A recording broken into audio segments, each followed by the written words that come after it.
Hello students, this is Professor Schrader taking some time out of my spring break to put together a short guide to formatting because I'm noticing some common issues that I keep having to correct on student papers, specifically about formatting. So I put together this short guide to help explain how to do some basic formatting on your documents to make your essays look good and hopefully to prevent you from getting some headaches from incorrect formatting. So let's dive into it. You might want to have your word processor open and follow along with this guide or practice after watching the video. Basic formatting requirements for MLA papers consist of 12-point Times or 11-point Arial or Helvetica or any other sans serif font. However, most professors will require you to use one specific font, particularly Times. This is to make the word count clear from the number of pages the document has. You may be familiar with some tricks to make it look like your document is longer than it actually is, such as increasing the font size of punctuation marks or adding a little extra space between lines. Don't do this. Your professors are likely aware of such tricks, and if they see them, they will look at your document more critically. If you're having a hard time reaching a minimum word count, there are many other things you can do to increase the number of words, such as avoiding contractions like don't and isn't in favor of uncontracted equivalents like do not and is not. Many students do not do this, even though I make a point of explaining it in every class. Don't give your professor a chance to doubt the validity of your work. Second, everything should be double-spaced, except the heading, and there should be no unnecessary spaces between paragraphs. When starting a new paragraph, use the Tab button on your keyboard. Do not use the spacebar. A lot of these things your word processor will do automatically, such as indenting the text in a new paragraph, or adding a space between paragraphs. It's a good idea to get familiar with the settings on your word processor to understand how to customize your settings. Don't just assume the default settings for your word processor are correct. You only need to center in two places in your document, the title and the words Works Cited on your Works Cited page. The rest of the text should be left justified and not full justified. Left justified means the text starts from the left margin and cuts off when a word gets too close to the right margin. Full justify stretches the spacing of your lines out to create even margins. And while this sounds like a good thing, the purpose of using left justify is, again, so your professor knows at a glance how long your document is. Full justify actually makes it look shorter. So if you're trying to impress your professor with the length of your document, full justify will not help you. Finally, and I almost forgot about this, your document should have 1-inch margins on the top, bottom, and both sides. You might take this for granted, but check your word processor to make sure it is correct. Here we see the Tab button on your keyboard to start a new paragraph. Do not use the spacebar. And the Justify buttons look something like this. Left Justify is how most of your document should look. Center Justify is just for the title and the words Works Cited. There is no reason to use it anywhere else, except maybe section headings for longer essays, but we won't worry about that here. The Right Justify button is only useful if you're writing in Arabic or Hebrew, languages that are written right to left, but assuming you're writing in English, you won't need this. And the Full Justify button, just don't use it. Next, we're going to look at a sample document and format it correctly in MLA, just like you would for an essay for class. We're using Word here because it is the most common word processor. In fact, some professors require you to use it. Personally, I prefer Google Docs, which is pretty similar to Word, so when we're done going through the format on Word, I'll quickly review how to do it on Google Docs. Google Docs also has the advantage of being able to export documents as Word or PDF documents, which is useful. I would caution against using other word processors, such as Apple's TextEdit, Notes, or Pages.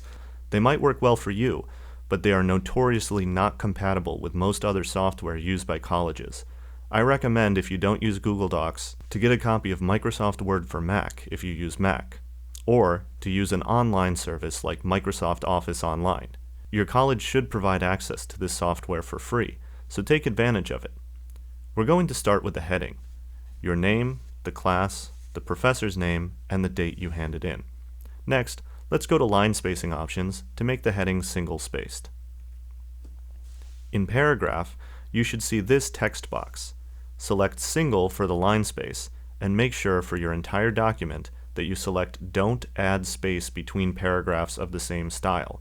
You should never add extra space between any paragraphs. Spacing before and after the paragraph should be 0. When you are done, your heading should look like this. Your heading consists of your name, first and last, then the class name, number, and section. Remember, there's a good chance your professor teaches other classes, perhaps at other colleges. If he or she can't tell at a glance where your essay is from, it might get lost. Next, your professor's name. Just the abbreviation PROF dot and their last name. If you don't know their last name, or you don't know how to spell it, check your syllabus. If it's the end of the semester and you still don't know your professor's name, maybe you should think hard about why you're in the class. Last, the date you handed in goes at the bottom of the heading. This should ideally be the date that the assignment is due, but it's another way your professor keeps track of your work. Now let's add a title and some body text. Use center justify only for the title. Do not use spacebar or tab to put the title where you think it's in the middle of the page. You will be wrong and your professor will be able to tell. The only other place you need to use center justify is for the words works cited on the works cited page. When you start the body text, if your word processor doesn't automatically, use tab, not spacebar, to indent your first paragraph 1/2 inch. Check your formatting to make sure your indents are 1/2 inch, or 1.27 centimeters for the civilized world. Next, go back to line spacing options and make sure your text is now double spaced for the rest of the document.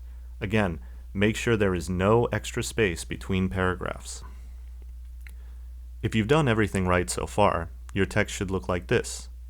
The text I'm using is just a lorem ipsum, a placeholder text, because I didn't feel like writing a full essay for this demonstration. Now let's add the header, the page number and last name on the top right corner of every page. If you've been typing your name and the number on the top of every page manually, stop doing that immediately. To add page numbers, click Insert and Page Number. Then a box should pop up where you select the position and alignment of your page number. It should be at the top of the page and to the right. Make sure Show Number on First Page is selected. Next, to add your name, click on the space next to the header and type your last name, that is your family name, into the header next to the number. Your name and page number will show up automatically at the top of every page, saving you plenty of time and headaches without having to type it and retype it every time you edit your document. Remember, these tips make writing easier for you. Last, let's add a works cited page. Your works cited page should always start on a new page. To do this, go to Insert and select Page Break. This saves you from having to use Enter to move the works cited to a new page.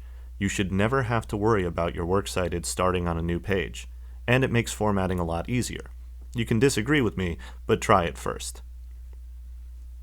Once you insert the works cited on a new page, use the Center Justify button to place the words works cited, or work cited if it's only one, in the center of the page. This is the only other place you need to use Center Justify in the essay. Do not underline, bold, or italicize the words works cited. Capitalize W and C in works cited, and do not add any other words, such as page. It should only say works cited. Now we'll cover how to give your citations a hanging indent. This video will not cover the format for a works cited entry. We've talked about that, and we'll talk about it more in class. But there are plenty of places you can check the formatting of your citations online. These sample citations come from Purdue Writing Lab, and I'll put a link in the description below so you can check it out. I'm aware that there are a lot of citation generators out there, such as EasyBib, that create a citation for you, but don't just copy-paste from the citation generator. You still need to make sure the text is in the right format, the same font and size as your body text, and with a hanging indent. So once you have all your citations in proper MLA format, you can select them to add the hanging indent. Go back to Line Spacing Options and select Hanging under Special Indentation. Make your indent 1.27 centimeters, or 0.5 inches if you prefer arbitrary nonsensical units. And make sure your citations are double spaced, just like the rest of your document, except the heading, and that there is no extra space between entries. And that's it. Your works cited should look like this. You can try it on an old essay if you have one sitting around, or you can use it on the next assignment you have to turn in. Now we're going to go through the same techniques for Google Docs. So, I'm just going to open up a new document on Google Docs. start my heading with my name, class, professor, and date. Next, I'm going to go to Insert, Page Number, and insert a page number on the upper right corner. I'm going to type my name. Make sure you put a space after your name before the number, and that should show up automatically on every page. Now notice my name here is already single spaced. Actually, it's 1.15 space, so we're going to make that single space. Then we're going to add a title, make that title centered, skip a space, and we can start our body text from here. And I'm going to make sure that it matches the font and the format size of my essay. I'm also going to get rid of these extra spaces between paragraphs. Don't need those. So I'm going to go spacing. I'm going to say remove space after paragraph. I'm going to make it double space. The rest of the essay should be double. And I forgot to put the tabs, but I'm hitting tab to indent all of these paragraphs. One indentation until the end. And now I'm going to select Insert, Break, Page Break, and I can start my works cited on a new page here. So that's how I would add a works cited. I've copied some sample works cited citations from the Purdue website. Now, of course, I want to make that the same format and font that I'm using for the rest of my body text, right? But I want to make sure there's no space. Sometimes, especially if you copy paste it, it might not show like it's adding an extra space, but you have to make sure that it's not adding an extra space. This is where formatting can be a little bit tricky, right? Okay, so now it's double spaced, and we're going to go to Format, Align and Indent, Indentation Options, and Special Indent Hanging. We're going to make that 0.5 inches, right? So now we have our little hanging indent there for all of our works cited page, okay? Finally, we'll go back to the slides to discuss why formatting matters.